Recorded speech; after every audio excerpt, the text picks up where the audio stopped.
এখন আমাদের সামনে প্রধান যে তর্ক, যে দ্বন্দ্ব, সে দ্বন্দ্ব হচ্ছে যেই ফ্যাসিবাদী সরকারকে সরিয়ে একটা গণতান্ত্রিক ব্যবস্থা তৈরি করার চেষ্টা করা। তার জন্য আমরা সংগ্রাম করছি, লড়াই করছি। নেতাজি সুভাষ বসু তো হারিয়ে গেছেন লড়াই করতে গিয়ে। জওয়াহরলাল নেহরু, আপনার গান্ধী, তারা অনেকবার জেলে গেছেন। ঠিক একইভাবে বাংলাদেশে যারা স্বাধীনতা সংগ্রাম করেছে তারই কাউকে মৃত্যু হয়েছে, কাউকে লড়াই করতে হয়েছে। তো আমরা তো আপনার লড়ছি, মরছি এবং আমরা আত্মত্যাগ করছি। এখানে কিন্তু কেউ পিছু পা হইনি আমরা। সেই জন্যই আমি আপনাদের বলি যে আমরা সব সময় একটা লক্ষ্য আমাদের সামনে রাখতে হবে, যে বিজয় আমাদেরকে অর্জন করতেই হবে, সাফল্য আমাদেরকে আনতেই হবে। আজকে পেশাজীবীদের এই আলোচনার মধ্য থেকে আমি একটা জিনিস আপনাদেরকে খুব পরিষ্কার করে বলতে চাই, যে বাংলাদেশ জাতীয়তাবাদী দল কখনোই তার অভিষ্ট লক্ষ্য থেকে সরে দাঁড়াবে না। তার লক্ষ্য অটুট আছে। কৌশল অনেক সময় পরিবর্তন হতে পারে, সেই কৌশল আমরা আলোচনা করি, ঠিক করব ভবিষ্যতে।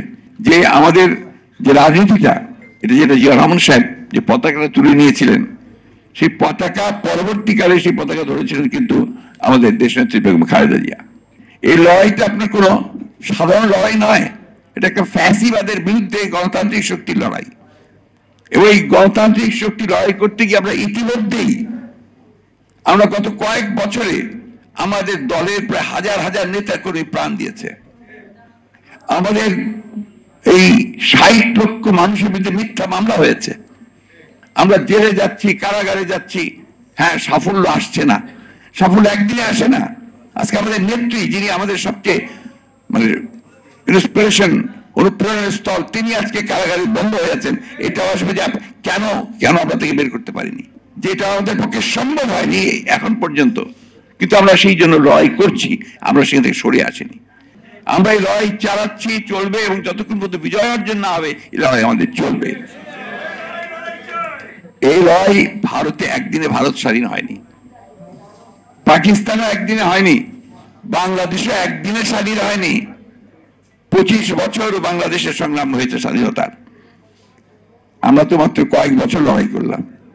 15 বছরের লড়াই করে আমরা যদি মনে করি যে আমরা হেরে গেছি, এ কথা মনে করার কোনো কারণ নেই। আমাদের বুদ্ধিজীবী, পেশাজীবী যারা আছেন, তাদের নিজেদের উদ্যোগেই এগিয়ে আসা উচিত। এখানে অনেকেই আছেন যাদেরকে নিয়মিত ডাকা হয়, কথা বলা হয়, তাদের সাথে পরামর্শ করা হয়। শহীদ প্রেসিডেন্ট জিয়াউর রহমানকে আমাদের সবসময় অনুসরণ করতে হবে, এবং তিনি হচ্ছেন আমাদের নক্ষত্র।